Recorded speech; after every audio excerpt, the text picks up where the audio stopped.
They went toe-to-toe with the 6 great demon gods. These monsters wanted to wipe the entire server, but in the end, they all bit the dust. Even the final boss, the demon god of the ruined sea, was taken down. But the victory lap was cut short because the cost was absolutely astronomical. A massive chunk of the planet got swallowed whole by a sea of destruction. Now, the human race is hanging by a thread, facing total extinction, and one guy is out there cursing his terrible luck. Staring at the wreckage, he realizes this victory feels a lot like a crushing defeat, especially since there are basically 0 heroes left standing. Even the tower that shielded Earth has been reduced to rubble. The world is just an endless ocean of ruin and bad vibes. He's venting about the sea, refusing to recede when a voice cuts through the gloom, mocking his solo pity party. Enter Yim Sunga, the rabbit hound, throwing shade and accusing him of wanting to hog all the glory. Then, Louis Vallant, the explosive hound, slides in to roast his teammate, claiming he was just faking the funk during the fight. Finally, Amir Sin, the ice hound, chimes in, griping about their leader like it's just another Tuesday. The camera pans to our guy, Lee Se-hoon, the last blacksmith. The squad looks shook when he claps back with 0 hesitation. The blacksmith tells the so-called 3 hounds to zip it, refusing to take their nonsense. See, these 3 weren't on Team Humanity or Team Pandemonium. They were total chaotic neutrals. They did whatever they wanted, chasing the bag and looking out for number 1. Classic opportunists. But hey, being selfish is exactly what kept them breathing this long. Ironically, they ended up being the MVPs in the final clutch. Se-hoon can't help but wonder if the timeline would have been different if they had stopped being selfish sooner. Exhausted, the blacksmith scans his crew, wondering if any of them possess enough plot armor to survive this. Yim drops the truth bomb first. His insides are pulverized. He's toast. Louis and Amir are in the same sinking boat, ticking clocks on their heads. Se-hoon scoffs that they really should have shown up to the party way earlier. But as he grills them for only looking out for themselves, thud, one of the hounds collapses. Se-hoon watches in dead silence as the light fades from his teammates' eyes. Out of nowhere, a crimson energy blast wipes out the remaining heroes. They hit the dirt, unable to twitch. Game over. Now it's just the blacksmith. He sighs, muttering about how annoying his friends were right up until the buzzer, literally until the very last second. But he's not done. Gripping his hammer, our protagonist forces his battered body upright. He decides to burn his final HP bar, honoring the fallen. Naturally, he grumbles that they should have treated his masterpiece gear with more respect. He plants their weapons in the scorched earth, turning them into makeshift tombstones. After paying his respects, he feels the Reaper breathing down his neck. Gazing at the horizon, he knows his shift is finally over. He whispers that this is the absolute last time he does this. He triggers a hidden skill deep in his chest. A blue system window pops up. Extracting fate of target, Lee Se-hoon. The system alerts him that his bond with himself is being harvested. It's his innate trait, the blacksmith of bonds, an ability that turns relationships into raw ore. But using it on himself, the result is garbage, worse than scrap metal. Clutching the pathetic rock, he prays that if it's empty, it should at least hold his heavy regrets. Agony rips through him as he writhes in the dirt. Then, the sound of crashing waves fills his ears. Is it the ruined sea, or his mind playing tricks? Doesn't matter. Whenever he hears that rhythm, he crafts god-tier gear. Clang. His hammer strikes, and blinding light erupts from the stone, lighting up the wasteland. The smoke clears to reveal a basic dagger. He sighs, realizing that even at death's door, he couldn't craft a masterpiece. Frustrated, he stares at the plain, ordinary weapon in his hand. He figures checking out on his own terms beats getting eaten by the tide. As he tips over the edge, he mocks himself for hammering away until his dying breath like a fool. But as the dark water swallows him, it hits him. That wave sound? It wasn't water. It was the roar of his own mana. The soundtrack of his life was actually the ruined sea fueling him. He kicks himself for not realizing it sooner, for not rallying the 3 hounds earlier. But mostly, he regrets not swinging his hammer to save people from the start. Flash. A system window blinks into existence, displaying the dagger he just made. Suddenly, the ability, Return to Origin, activates. Through the confusion, a voice barks at him, "Cadet Lee Se-hoon." He jolts, shocked by the old title. Some guy is chewing him out for spacing out during the entrance exam. He blinks. He's back. 31 years in the past. He's sitting for the Babel entrance trials, but reality starts glitching. That image manifestation? It's the exact same one he saw right before his death. Is this regression tied to that artifact he crafted? Before he can spiral, the instructor barks a final warning. One more slip-up, and he's getting kicked out of the exam hall. The young man plays it cool, nodding along. Inside, though, he's reeling. Our protagonist realizes the impossible has happened. He's genuinely traveled back in time. He's got a legitimate second shot at life. The gears start turning if he moves faster this time. Maybe, just maybe, he can rewrite history, but he shakes off the what ifs. Overthinking the butterfly effect isn't the priority right now. The only mission that matters is seizing this moment. A determined smirk cuts across his face. He vows to protect everything he lost. New life, new game plan. He's getting into Babel, no matter what. Step 1, track down the notorious 3 hounds. It's time to remix their destinies. Meanwhile, a silver-haired observer is clocking our protagonist's every move. The evaluator's eyes widen. He's not just watching, he's analyzing, and frankly, he's impressed. The kid's rhythm is hypnotic. The sound of his hammer is crisp, pure resonance. Zero hesitation. Lee Se-hoon's forging skills are god tier, leaving the old man stunned. The rest of the workshop is dead silent, heads down, grinding on their own tests, completely oblivious to the masterclass happening next to them. The instructor is floored by the sheer perfection of the blade the kid just birthed. The guy who yelled at him earlier, jaw on the floor. He can't believe his eyes. The silver-haired evaluator leans back, thinking they've just snagged a prodigy this enrollment cycle. He's convinced, if the kid walks that sword up to the podium right now, he passes. Instant A+. No debate. Then, the unthinkable happens. Crack. Lee Se-hoon smashes that flawless blade against the anvil, shattering it into useless shards. He stares at the debris, unimpressed. Can't submit this scrap metal, he mutters. As a blacksmith, putting my name on this trash? Never. The room freezes. One instructor loses it, screaming at the kid for destroying a weapon right in front of the master professor. Se-hoon totally ignores the noise. He turns to the evaluator, cool as ice, and asks for a reset. The old man is taken aback. Assistant Han tries to tear into the candidate, but the silver-haired boss raises a hand, cutting him off instantly. The evaluator orders the assistant to restock the kid's station. Our hero raises an eyebrow. Is that allowed? Or does he need to fetch the loot himself? Flustered and red-faced, Assistant Han stammers that it's fine, and sprints off to grab the materials. A few moments later, the evaluator locks eyes with the young smith. Hey, kid, he calls out. You know you're down to the wire? 40 minutes left. Lee Se-hoon nods. I know. The old man presses him, asking if destroying that first blade was really the power move he thinks it was. The protagonist doesn't flinch. He holds that stare serious, confident, absolute conviction radiating off him. I don't turn in garbage. Period. The answer hits the mark. The evaluator cracks a satisfied grin. Show me what you got then. Internally, though, the kid is sweating. Perfect forging requires 3 things he's low on: mana, stamina, and time. But he's playing 4D chess while everyone else is playing checkers. He calculates the optimal move for this disastrous situation. Suddenly, a weird humming noise startles the student next to him. It's coming from the protagonist's station. The assistant panics, screaming. He's dumping raw mana into the ignition stone. Is he crazy? Our hero blocks out the noise. He's locked in, laser focused on the dangerous procedure he's about to pull off. A neighbor watches in horror, muttering, "This guy's a psycho." Then boom! A massive shockwave of neon energy erupts, illuminating the entire workshop like a fireworks show. One candidate screams for a fire extinguisher, terrified the place is burning down. "Let it burn," the professor commands, stopping the panic. "Nobody move, just watch." He tells his assistant to study the flow of the flames.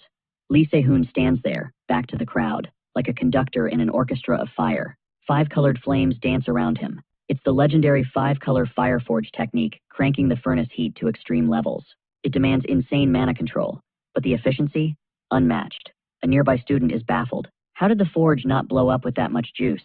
Then he notices the iron ingot glowing in the center. It's changed. The color is different. The evaluator realizes the kid didn't just heat the metal, he altered its fundamental properties. He's speedrunning the process. This cuts the forging time drastically, but with only 30 minutes on the clock, it's still a gamble. The old man analyzes the situation. The first sword was excellent, sure, but excellent isn't enough for what this kid is aiming for. If he doesn't pull a miracle out of that fire, he fails. Ignoring the ticking clock and the pressure, our protagonist starts hammering like a machine. Clang, clang. That confident smirk is back. He's got a blueprint for victory. He traces a strange rune on the glowing metal with his bare finger. Sizzle. Seconds later, he shoves the ingot back into the rainbow inferno. Sweat is pouring down his face, his stamina bars flashing red. But his focus is unbreakable. The young blacksmith drags the metal out and goes to work, hammering with speed and precision that shouldn't be humanly possible. A sudden, agonizing jolt shoots through his hand, freezing him mid-swing. For a split second, he realizes the tank is empty. His mana is completely tapped out. He makes a mental note to grind physical stats later, but right now, quitting isn't an option. With blood slicking his palms and his body screaming, he refuses to fold. Zero time to waste. He dives back in, smashing that glowing incandescent steel, with every ounce of grit he has left. The kid is redlining his physical limits to get this blade done. The clock is practically melting away. Then the instructor barks the countdown 10 minutes drop to just 3 in a heartbeat. Down to the final 60 seconds, he enters the zone, laying down those finishing touches with surgical precision. Tools down. Now, the instructor bellows. A heavy sigh escapes our MC talk about a clutch finish. He barely made the cutoff. He tightens his fist, soaking in that sweet victory of actually pulling this off against the odds. Boom, system window pops up. Fire sword completed. New skill unlocked. The stats? High rank. The room goes dead silent. This isn't just a sword. It's a 5-color fire sword, shimmering with high-grade magic. The other candidates are absolutely shook. Nobody expected a masterpiece weapon like this from a student. Check the stats. The young blacksmith challenges. The instructors are floored. Assistant Han loses it, screaming at the top of his lungs that the kid absolutely crushed the exam. The professor has to shut him down for being too loud, and Han shrinks back, muttering a sorry. Cut to later, Professor Kim In-chul's office for the real talk. The evaluator eyes our boy, who's chilling on the sofa like he owns the place. He hits him with a serious question. Was that blade really your best work? The blacksmith doesn't flinch. It'll do for now. The prof reads between the lines. This kid knows he can do better. Even with a top-tier result, he's not impressed with himself. Being straight up, the old man drops a bomb. This place is too small for you. Withdraw your application. He spills the tea. Babel has the name, but their forging department is mid at best. 0 significant results. Our protagonist just listens, thinking, tell me something I don't know. He's from the future. He knows in 8 years, Babel's forge shuts down, and Vulcan Academy takes the crown as the best school. But the kid cuts him off. You've got it wrong. The top school won't be Vulcan. He locks eyes, looking dead serious. It's gonna be Babel. Why? Because I'm going there. That level of confidence, it completely blindsides the evaluator. He didn't see that coming. The man pushes back. You think you can be the number one? The reply is instant. Yep, because nobody's better than me. Intrigued, the prof asks if he actually knows how the best freshman title works in this massive system. Our MC breaks it down. The top 2 students from every single major face off in a special exam, and only the survivor takes the title. He explains that Babel Academy is split into the big 3, combat, support, and the technical department, which is where our hero is headed. Each department branches out into dozens of courses like a complex skill tree. To get best freshman, you have to be the supreme talent, recognized by the entire academy. Hearing this, the professor goes quiet, gripping his leg in frustration. The kid knows the stakes.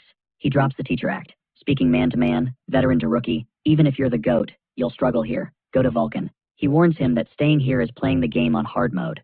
The evaluator insists it's the only play for the kid's future. Lee Se-hoon smiles, realizing this guy is actually legit, putting the student before his own job. A decent guy. But the young man claps back. The environment doesn't make the blacksmith. Just like he said before, with a smirk, he doubles down.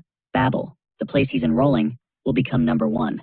The professor realizes that wherever this kid goes, he forces his way to the top. It's beyond arrogance. It borders on a god complex. But somehow, he believes it. The man extends a hand. Looking forward to working with you.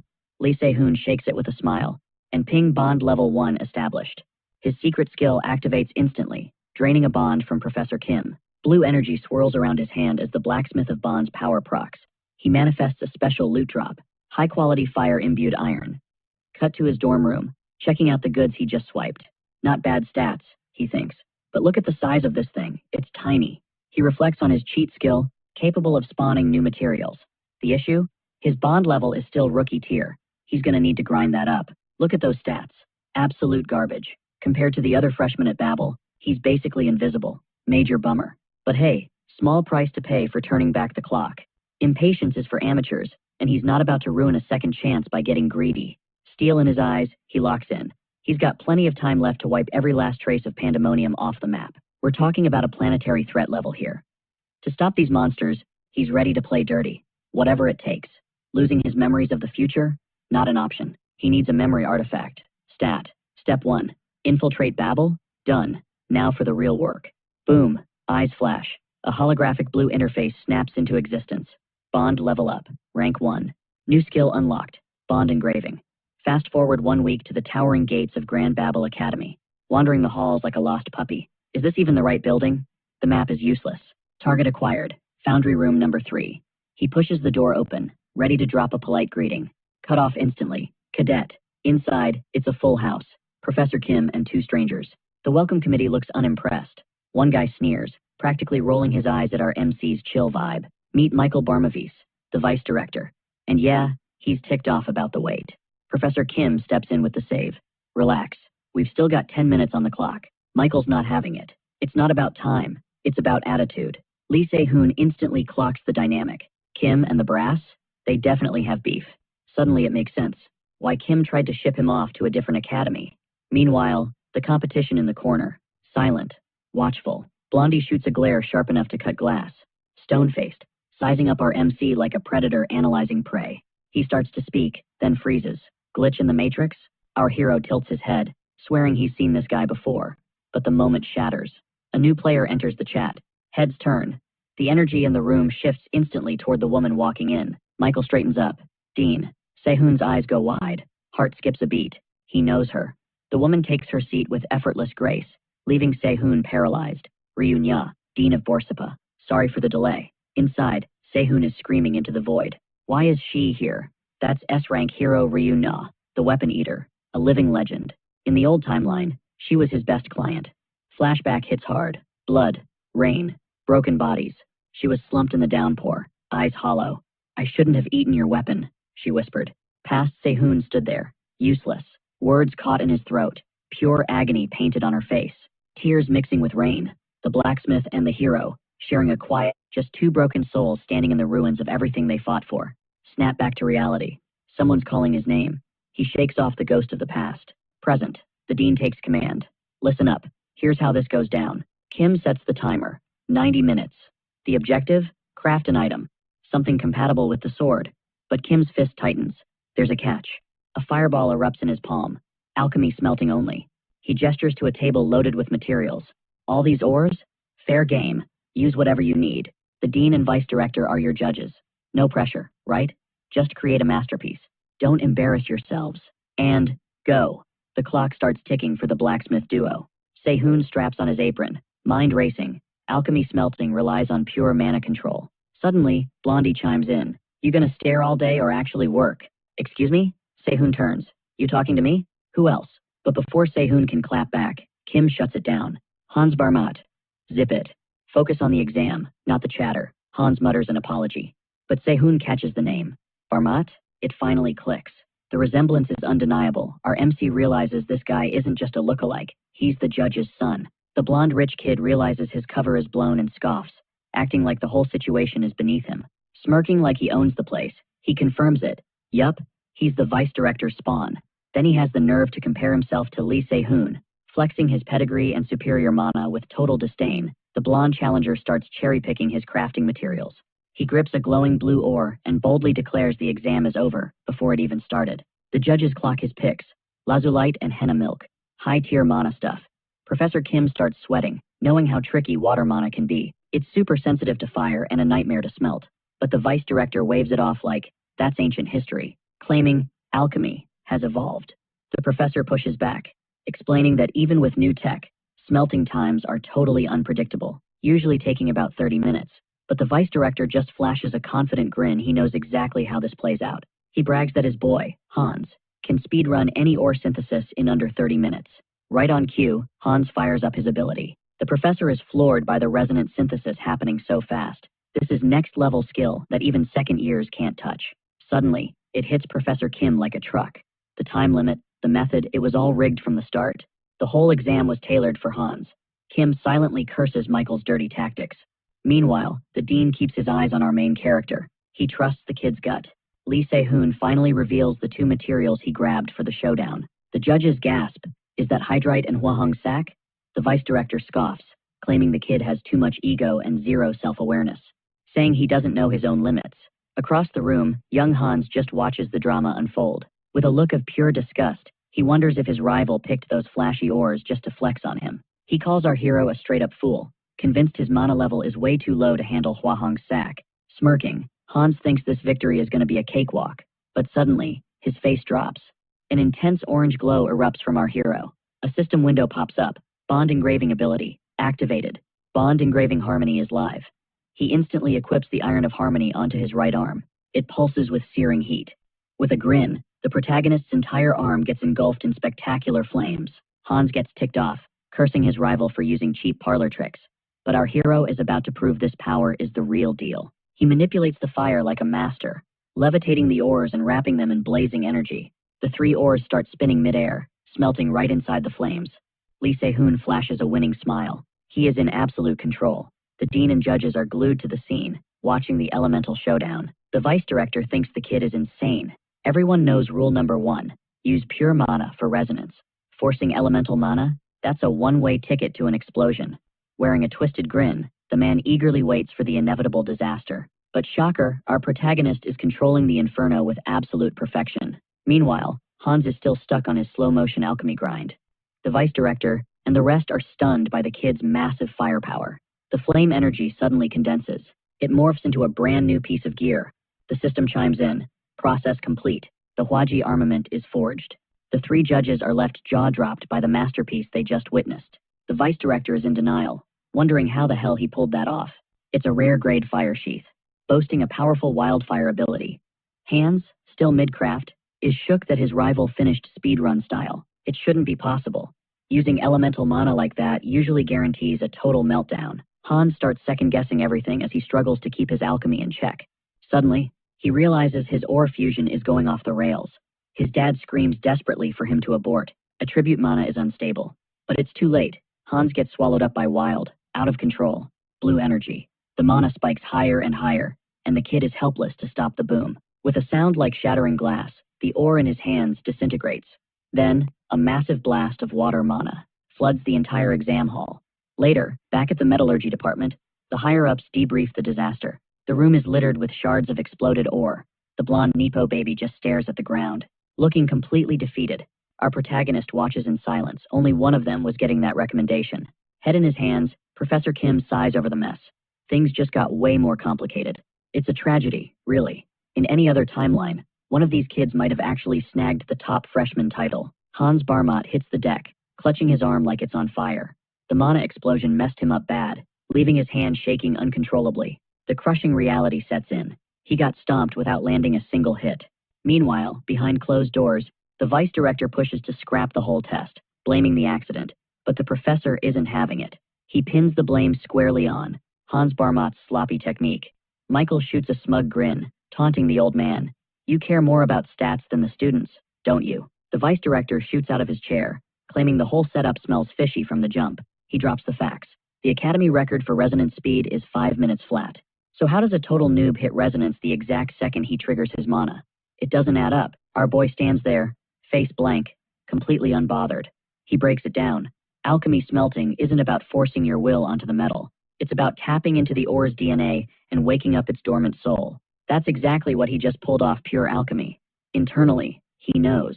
This technique is going to be the meta in a few years, so why hide it? But he's not wasting breath explaining it to this boomer, who only knows how to bark orders. The vice director is clueless. Flashing a nasty sneer, the old guy calls him out straight up. Cheater. He scoffs, claiming a random nobody could never craft a rare-grade weapon without pulling a fast one. Our hero's eyes narrow. Excuse me? What did you just say? Suddenly, the dean cuts in, calling the whole argument a joke. The vice director nods along, demanding they disqualify the kid and redo the test. But get this, she completely ghosts him and breezes right past him. She heads straight for the table, and the professor watches, stunned, as she reaches for the artifact. Zero hesitation. The dean grabs the fire sheath our main character forged. Holding the weapon, she puts on a serious face, calling the situation absurd. But then, is that drool? A literal drop of saliva spills from her mouth as she stares at the item like it's a snack. She points a finger at the boy and says his name. Then, with crazy eyes, she drops a bombshell request. Can I have a bite, or just one lick? The professor and the vice director are floored. They're frozen in shock. The frame shifts to a chibi-style comedy shot showing just how awkward this whole mess just got. Cut to that afternoon downtown. Our MC is replaying the day's events. He strolls through the campus, cool as a cucumber. He starts critiquing the sheath in his head, figuring the quality is decent, but the tuning was a bit rough. He brushes it off, though, because he's got bigger fish to fry. A smirk creeps across his face as he pictures the vice director's reaction, ignoring the weird looks from passers-by. Suddenly, he freezes. That name, Barmat. It rings a bell. He digs through his memories, trying to pinpoint where he's heard it before. Boom, a flashback from the future hits him. Luz, complaining about armor that blew up in her face. She points to a nasty scar, cursing the incompetent blacksmith who forged that junk back in the day. Back then, he just listened to her vent. Now, the pieces click. The scumbag, who scarred Luz, was none other than Hans Barmott. Originally, the plan was to link up with the three hounds and set them straight immediately. But smiling, he realizes the rush is over. If he keeps Hans on a leash now, that tragedy with his friend never happens. Problem solved. Meanwhile, high drama in the faculty meeting room. A massive decision drops. A professor from a rival department questions if they're actually serious about appointing the kid. The dean shoots him a razor-sharp glare. You got a problem with that? The guy backpedals. It's not an objection, just friendly advice, since she's a rookie dean. The vice director piles on, claiming she's too fresh and naive for the job. The red-haired dean just sits there, soaking in the complaints with a stone-cold expression. Another guy admits the weapon was dope, but insists they rethink the move. But our professor steps up. You haven't even seen the Fireblade synergy yet. Someone scans the reports, skeptical if that's enough justification. Then the dean drops the mic. That weapon? It's not even 60% of the kid's potential. A subtle smile plays on her lips as she prepares the final verdict. If the cadet's demo doesn't convince you, she announces, I'll resign right here, right now. She puts her title as department head on the line, leaving the room shook. Cut to black. Next up, the Tower of Heroes. 54 years ago, the world as we knew it ended.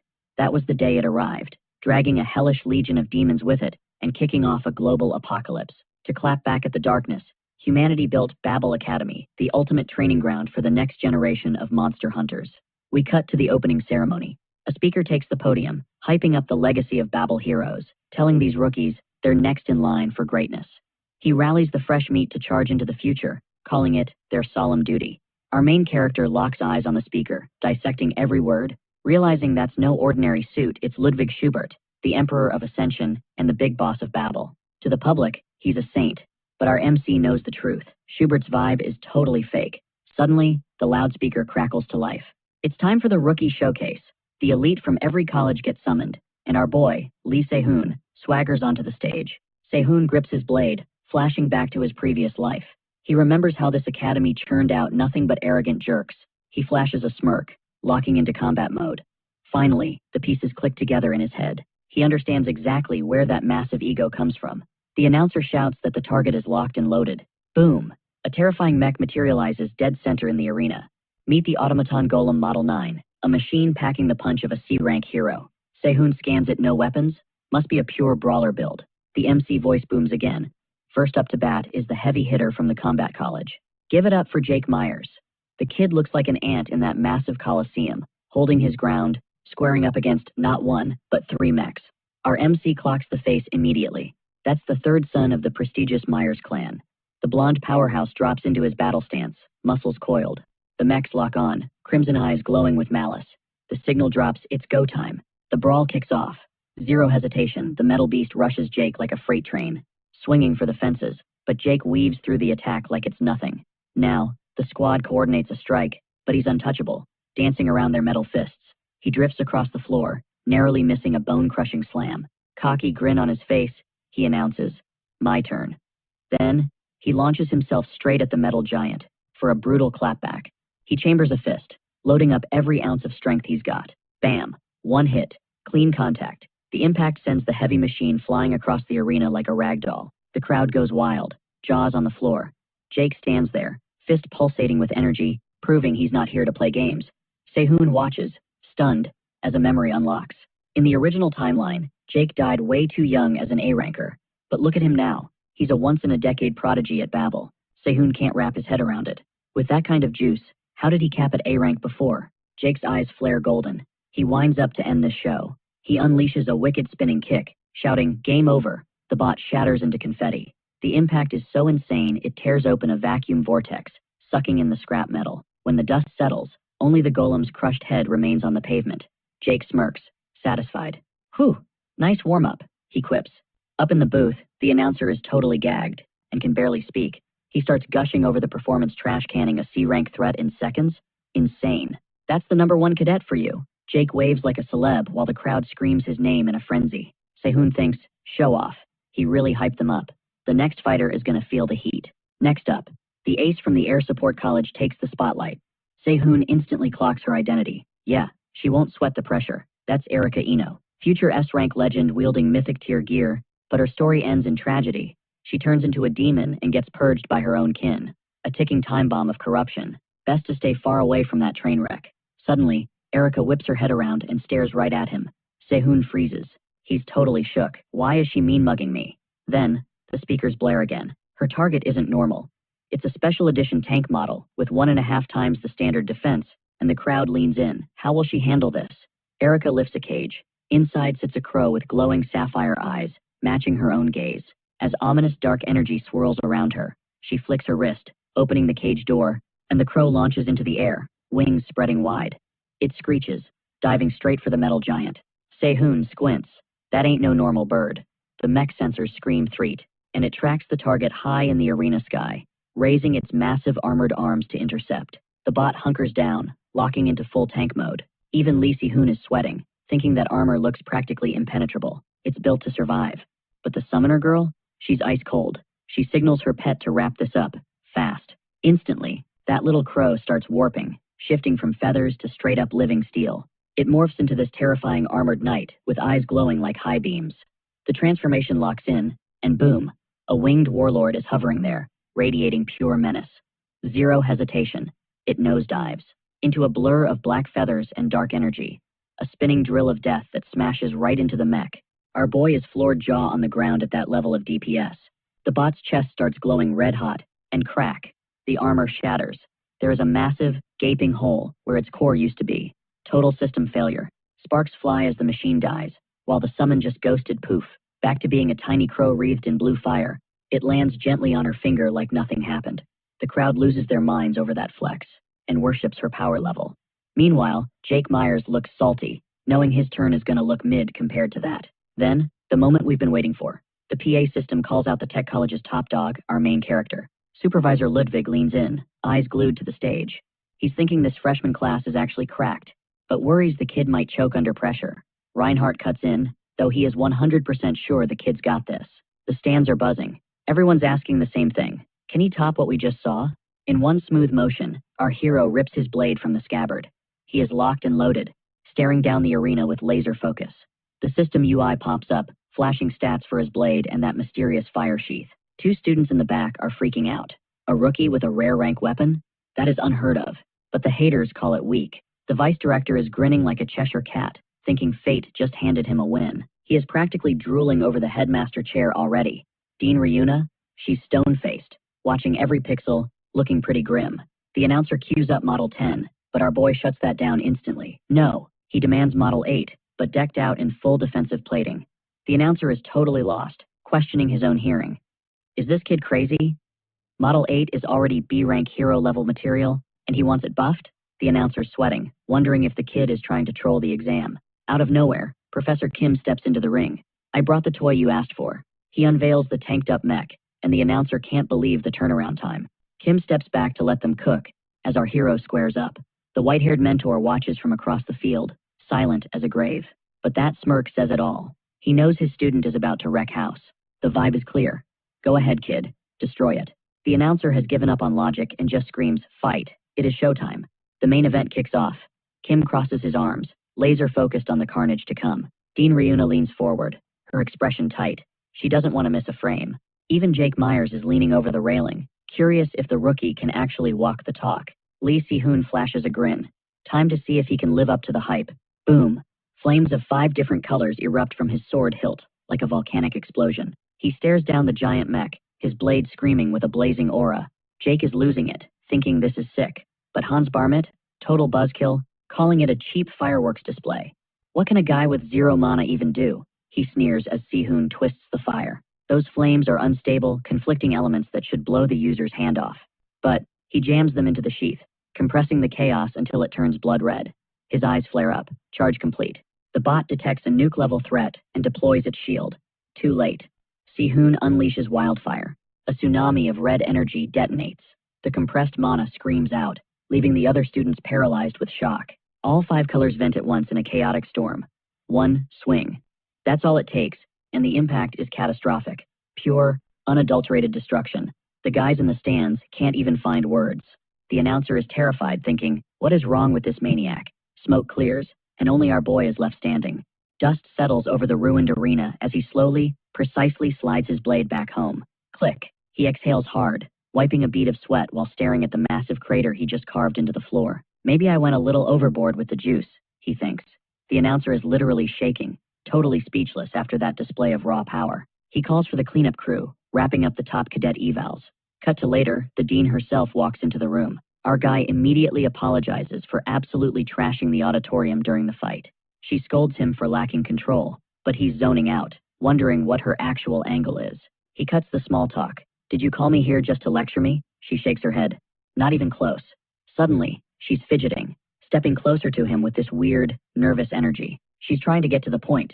He keeps a stoic face, but internally, he is completely lost on what's happening. The dean clears her throat, blushing a little, and drops the bomb. She offers to pay 10 times the market value. He's stunned by the number. Then she drops the real ask. She wants to buy his gear.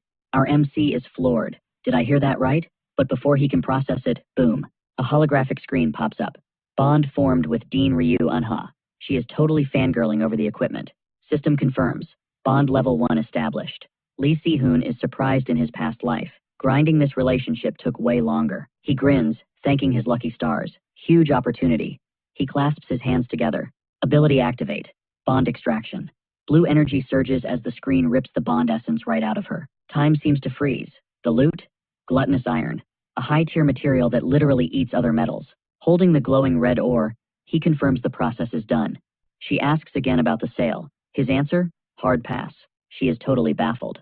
But before she can argue, Professor Kim crashes the party, knocking on the door. He steps in with urgent news. The director wants the ceremony started. Like, right now. He asks to borrow Cadet Lee Si-hoon for the event. The redhead looks visibly bummed out. She sighs, accepting defeat. Our hero waves a casual catch you later and exits with the prof. Left alone, the dean freezes until her stomach lets out a massive, hungry roar. Cut to the heart of Babel Academy, the intricate, ancient Marduk mansion.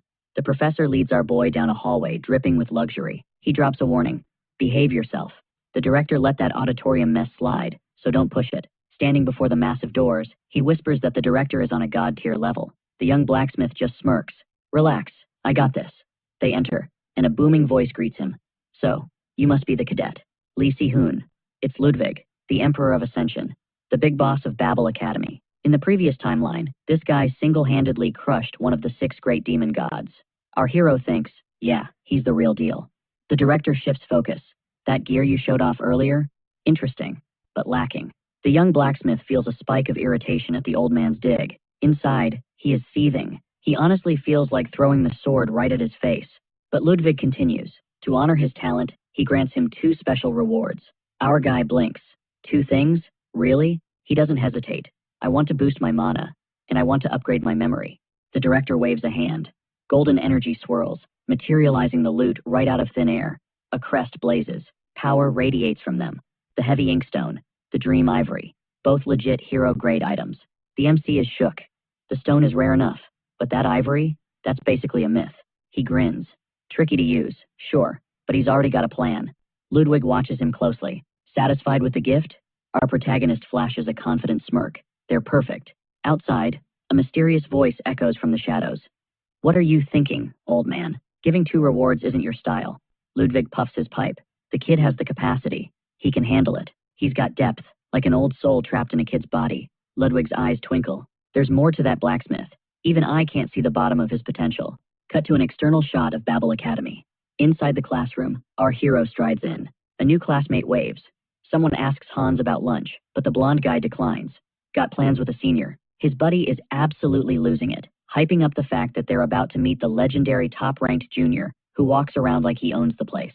The guy starts flexing his connection to the upperclassmen like it's a backstage pass. A random classmate tries to ride the clout train, begging to tag along, but instantly chokes on his words. Why? Because our main character, Lee Si-hoon, is looming in the doorway, eyes blazing with terrifying golden mana. He locks eyes with the group, his face stone cold. The vibe in the room instantly dies. It's dead silent, you could hear a pin drop. Nobody dares to even breathe. Si-hoon shifts that killer glare straight to his rival, Hans Barmet. Hans looks visibly ticked off, standing up and snapping. What the hell is up with that face? Cool as a cucumber, the young blacksmith smirks and drops a bomb. Looks like Hans finally figured out where he belongs beneath him. Hans clenches his fist, shaking with rage. Getting owned by a total nobody? That stings. Suddenly, the door swings open. A new guy strides in, ordering everyone to take their seats. It's the professor in charge, and he wastes zero time. Everyone's here? Good. Class is in session. Since it's day one, they're kicking things off with self-intros. The master unveils a mysterious box, revealing the projection alloys for today's test. He grabs a chunk of ore, explaining this stuff is insanely reactive, like dozens of times more sensitive to mana than normal metal. You pour your mana in, visualize a weapon, and boom, it manifests instantly. It's basically 3D printing with your mind. Sehun is actually impressed. He knows this professor isn't ranked in the top 100 artisans just for show. The guy's legit. But then his expert vision kicks in. He spots a flaw in the weapon the professor just forged. To the young blacksmith's eyes, that binding stone is a disaster waiting to happen. Major design flaw. The prof continues, explaining that because the alloy is so hypersensitive, you can't actually use these things in real combat. That's why they call the result an alter ego. It's a reflection of you, your introduction to the class. Then he drops a warning. These weapons go on display for a full week, so don't embarrass yourselves. One student is freaking out over the price tag, thinking Barmet's family must be loaded to afford practice like this. Speaking of Hans, he steps up and flexes his mana, conjuring a massive golden sword, radiating blinding light. Sehun, he's watching this light show, looking totally bored. In his eyes, nobody here has an ounce of real talent. Next up, the professor finally calls Lee Sehun's name. It's showtime. Sehun figures since he's already the top dog, there's zero point in hiding his strength. He's gonna do this anyway, so he might as well go full throttle and shock the system. Eyes locked in, he prepares to unleash hell. Suddenly, a massive shockwave of blue energy explodes outward, and a bizarrely shaped weapon materializes in his grip.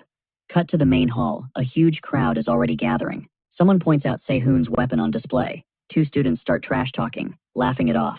They say he's next level, but he's just a rookie. One sneers. The buddy nods along with the hate. They keep scanning the display until they spot the description card. It explains that this thing absorbed 19 alloys. The school had to display it. Students are whispering, it's a fluke, or maybe the administration is just trying to hype him up as some fake genius. But then, a black-haired girl steps in, looking dead serious, and says, "You guys are wrong." A blonde guy walks up next to her, nodding in agreement. He drops the truth on the haters. Even with that much alloy, it wasn't enough to contain Sehun's power. Cut to the forge workshop.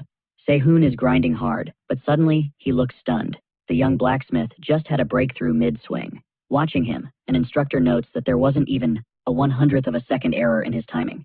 Absolute perfection. Another instructor wonders, what do I even teach a kid this gifted? Smirking, he decides to just let the prodigy be and focus on the normal students.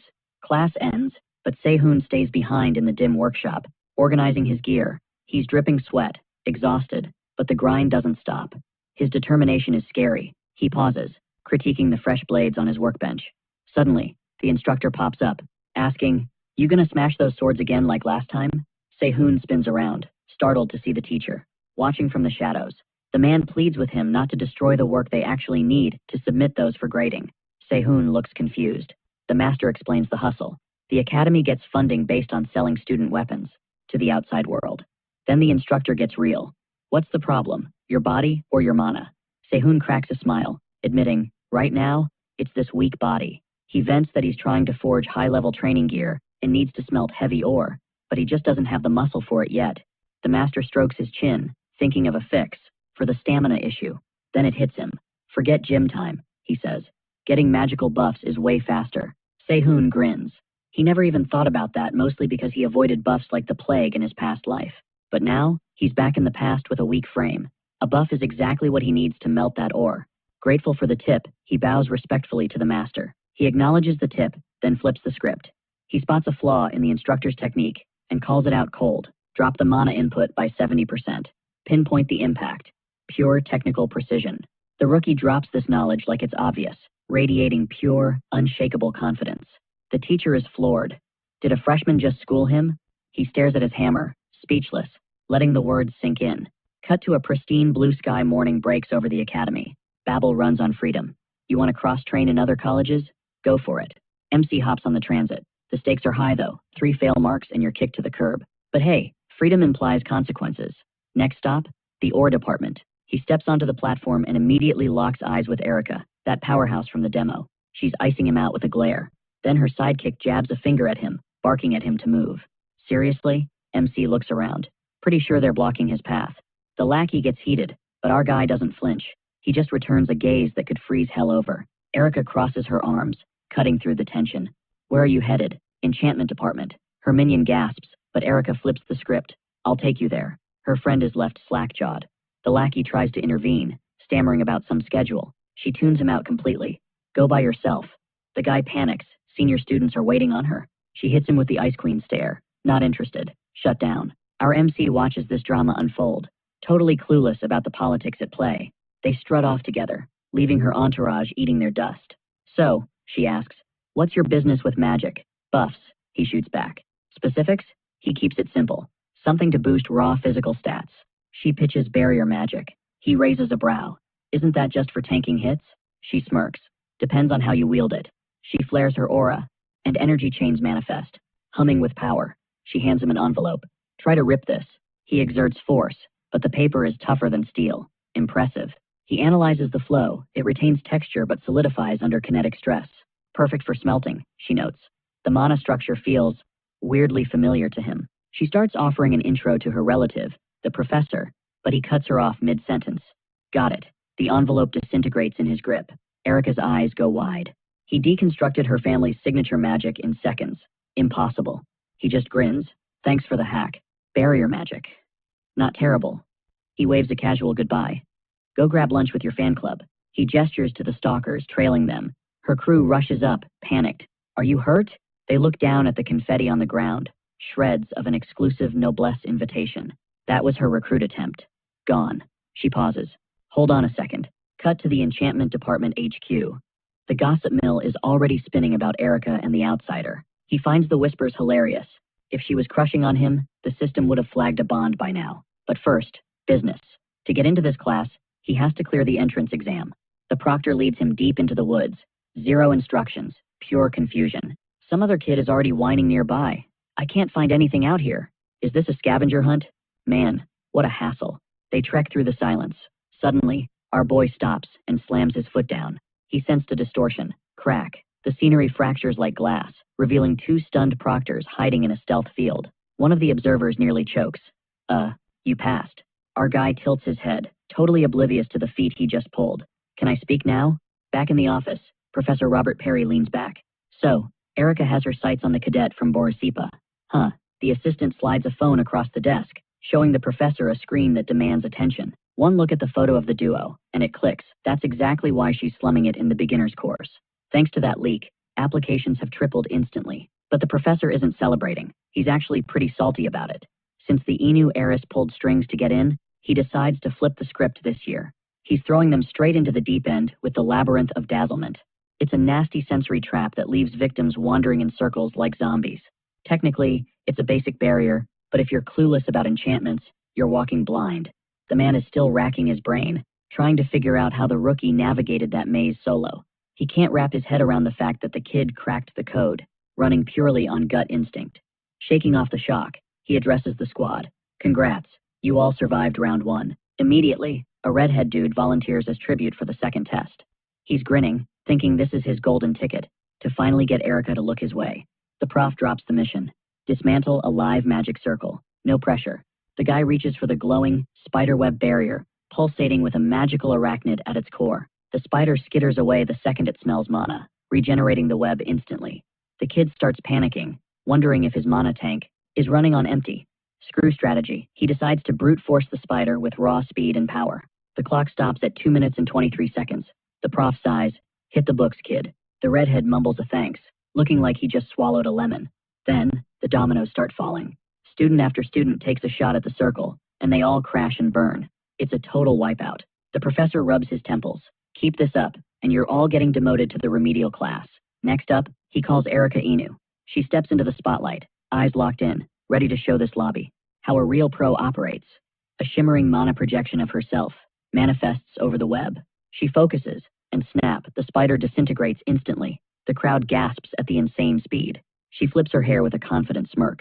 That's why she's the Academy's top draft pick. 22 seconds, the master notes, though he implies she was holding back. Finally, he calls for Lee Se-hoon, the last one to run the gauntlet.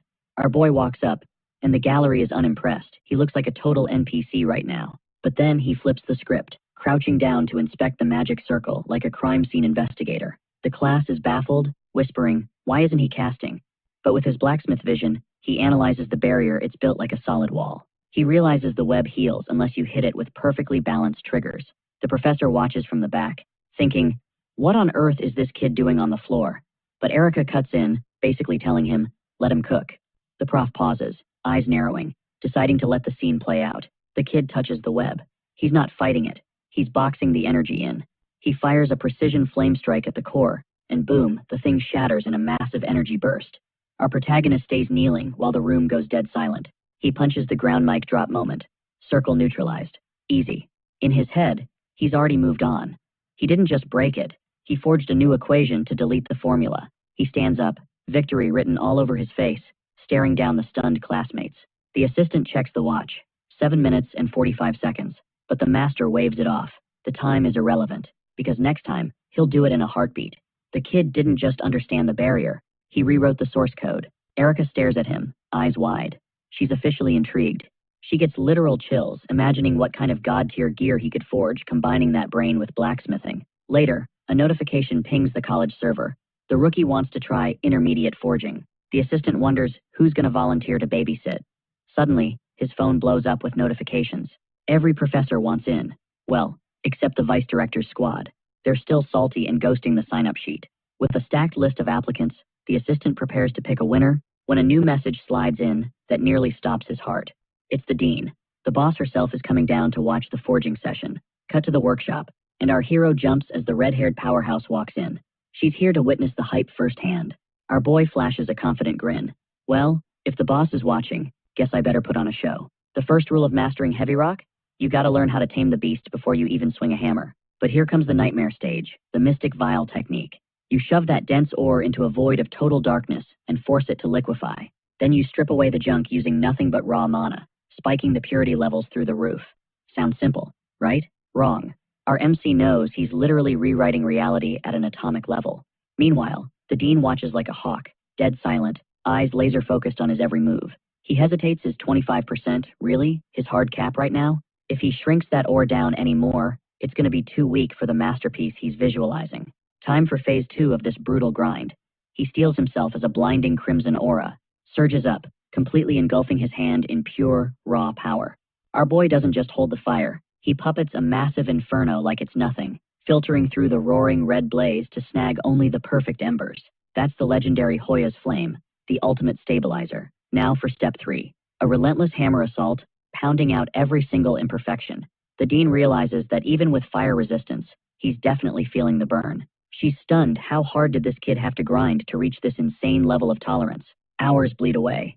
The sun dips below the horizon, but inside the workshop, the intensity hasn't dropped a single degree. The dean finally cracks, letting out a massive, bored yawn. Night settles in, but she can't tear her eyes away from him, sticking by his side like glue. 4 straight hours of hammering, and the guy hasn't taken a single breath. The rock gorges on the flames until it hits capacity, finally triggering the transformation. The warping stops dead, and a pitch-black sludge oozes out of the finished ore. He instantly liquefies the processed rock to prep for the next phase. He dumps the molten liquid into a mold, leaving the dean floored. He's casting, not forging. The redhead watches closely, totally unable to read his game plan. Step 4. He deploys a barrier-busting formula to weave a mana circuit from scratch. Boom, massive power surges, locking the energy circuit inside the mold. The system pings. The obsidian prayer beads are done, crafted with a legendary technique. Another screen pops up. He just unlocked a brand new skill. The young smith stares down at his masterpiece, sitting in the shattered remains of the mold. It's a rare grade bracelet that sucks up the user's mana to trigger the devastating explosion skill. A huge grin spreads across his face. Mission accomplished. But then, a weird noise kills the vibe, and he notices the dean looks rough. Her face is flushed, she's sweating bullets, and clutching her gut tight, leaving our guy totally lost. He shuts his eyes, feeling the awkward tension radiating off her. Hand over her heart, she wonders if she's experiencing some rare, magical resonance. Our hero confirms it, scratching the back of his neck sheepishly. He teases that if she plays her cards right, she might unlock a set bonus. Then he drops the bomb. He can't give her the bracelet, sorry, but he offers her a snack as a consolation prize. He looks dead serious, clearly plotting something. Suddenly, red energy flares up, and she triggers her unique skill, Soul Furnace. She devours the snack, her eyes lighting up. It's actually delicious, and he is shook. The dean starts raving about how the ore tastes exactly like crispy fried tempura. Our MC takes the win, wondering if he's actually starting to understand her bizarre taste buds. Figuring this is prime time to boost their affinity, he smiles. But the redhead sighs, annoyed she has to eat a snack, when the raw ingredients are sitting right there. She presses him. When is he going to process those other, rare items he's hoarding? The smith shuts her down, not for sale. She asks if it's a money issue. He grins. Nah, he's saving the stash for the subjugation class. Hunger is the best spice, after all. He swears that the second he crafts something worthy of her level, she gets first dibs. She takes the deal. He checks if they're done for the day, and she gives a nod. She tells him to chill. The staff will handle the cleanup. Massive relief washes over him. But then, the room spins, and he realizes his tank is empty. His legs give out, and he collapses from total burnout, hitting the floor hard. The dean panics, rushing over to check if he's okay. He forces a smile, admitting he messed up his stamina management during the craft. Rookie mistake. She offers to haul him back to the dorms, dropping a weird question. You scared of heights? A sly grin creeps onto his face, and he denies it instantly. Suddenly, he scoops her up in his arms, telling her to hang on tight. They're out of here. The rookie blacksmith blasts out the window, cradling the dean as jets of flame propel them skyward. She's shook. Can't believe that weird mold actually juiced her stats this hard. Meanwhile, he grins, realizing that things are hitting different, way different from his previous life. High above on a rooftop, Erica Inu tracks their aerial escape, quietly processing the madness. Cut to later, the girl is posted up outside, confused why our main character is ghosting her. Suddenly, the Academy forums go wild with a pic of her waiting for 3 straight hours. Nobody gets it. Comments are messy. One user guesses she's waiting for Lee Si-hoon, but the replies clown him for it. Chilling in his room, the MC scrolls past the drama, totally baffled. He shrugs it off, figuring if it's actually urgent, she'll slide back into his life. Some other time. Just then, a fresh instructor strides into the room, introducing himself to the squad as Ricardo. Flashing a grin, he drops a bomb. Last person to hit the training center owes him 20 laps around the track. Instant panic. The students stampede out the door. Our hero stands there, completely lost, thinking he signed up for a lecture, not cardio. No time to process, a classmate screams at him to move. No questions asked. The young blacksmith bolts through the academy halls, chasing the pack. But just as you'd guess, he finishes dead last. The instructor points to the track, time to pay up those 20 laps. Letting out a heavy sigh, the kid gears up for his punishment run. Pounding the pavement, he realizes his stamina is absolute trash, wondering if he'll have any energy left to smelt ore later. Ricardo claps his hands, calling attention for the actual lesson. He reveals why he flipped the script from theory to physical. The fire sword hunters are on the prowl. They target blacksmiths, forging fire weapons. The protagonist realizes that when the chips are down, his only true defense is his own body. That's why, the instructor declares, this class is now about learning self-preservation. The students nod in agreement. Today's subject? Swords. Meanwhile, our hero is wheezing on the floor, telling himself to stay sharp. But first, he knows he's got to buff his stamina somehow. He glances at his wrist. The bracelet stats are actually legit. It sucks in mana to get heavier, plus it has gravity manipulation hacks. His stats are up by an average of 5 points, and he swears to get ripped before the year ends. While he's recovering on the ground, the instructor yells for him to quit resting and get over there. Still flat on his back, the kid triggers the Ring of Burst to instant recharge his energy. The master is stunned, seeing the exhausted kid suddenly look totally fresh. Tossing him a sword, he demands a demo to see if the rookie has any raw talent. Our hero struggles to even move though, fighting the massive weight of the stone bracelet. Even with sloppy form, he wonders if he should bust out that one specific move. Suddenly, he snaps into action, lunging at the instructor. The class whispers that he's slow, but his form looks okay. The instructor, however, sees something else. His stance is top tier, because the blade naturally finds its path. Still, the veteran notices a flaw. The kid is too eager, rushing the strike. He winds up to counter and expose the gap in the student's guard. Suddenly, the protagonist's eyes flare up, sensing the incoming threat. The instructor freezes, shocked by the visual, and aborts his attack instantly. He sees a terrifying vision. If he had followed through, the kid's blade would have caught him, dead in the face. It rattles him. He would have taken a direct hit. Now, with steel hovering at the man's neck, our hero locks eyes with him, unblinking. The master questions his own sanity. Did a rookie just scare him into seeing hallucinations? Sweating bullets? He asks, where the hell he picked up that sword style. Rubbing the back of his head, the kid grins. Oh, I just made it up like 10 minutes ago. Flashback to him trying to shake down a broke old man for a debt. The old guy offered a secret technique instead of cash to get the MC off his back. But the kid lies to the instructor, claiming he just binge-watched hero fight compilations. The master is confused, but Ricardo smiles, asking if the blacksmith wants to learn how to throw down for real. He scribbles a recommendation letter for the body control course. Letter in hand, our protagonist looks dead serious.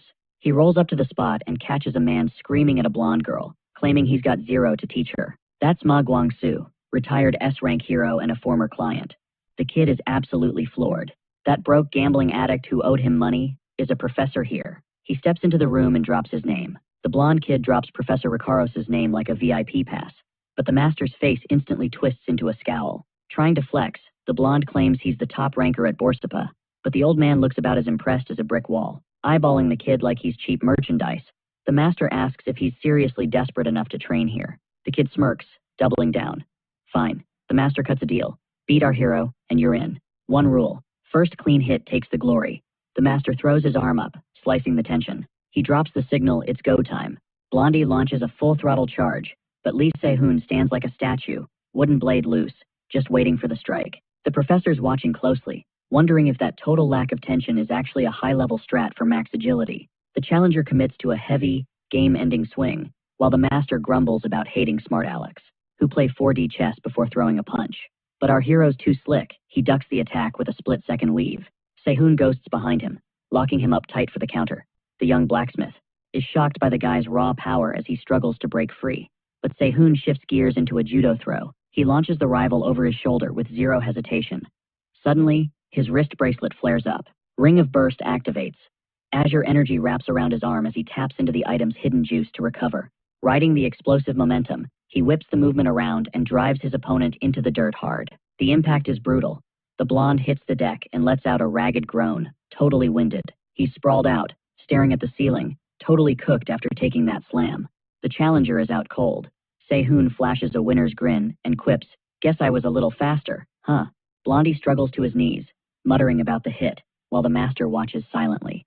The professor clears the room. Show's over, folks. The kid remembers the deal. Win to get trained. Se-hoon smirks, pointing out the technicality since the blonde technically got tagged. Maybe he should be the one teaching. The master scoffs, unable to believe a top calc student just got smoked by a Borispol cadet. He grunts, deciding he needs to train the kid just so he doesn't get himself killed out there. Blondie beams, realizing he made the cut. He drops a deep bow, hyped to be the new disciple. The old man waves him off, but Se-hoon holds back. He needs a private word with the boss. Once they're alone, the master demands to see that sword technique Se-hoon flashed the other day. Se-hoon's eyes sharpen. He grips the wooden blade, locking into his stance to demonstrate. He lunges, but the master catches the strike with a bare hand, shattering the wood into splinters instantly. Se-hoon stares at the debris, stunned that was supposed to be a one-hit finisher. The master nods slowly. Concept? Decent. Execution? Garbage. He calls the move weak, looking totally annoyed. He warns Se-hoon that teaching that sloppy form would snap his own limbs. Then comes the promise. He's gonna forge him a new physique, a body tough enough to handle that technique. Se-hoon perks up. So, does this mean I'm enrolled? The master grunts a yes. Se-hoon dips out for the day, leaving the old man thinking about how blunt the kid is. Straight to the point. Outside, Se-hoon's startled when Blondie comes running up behind him.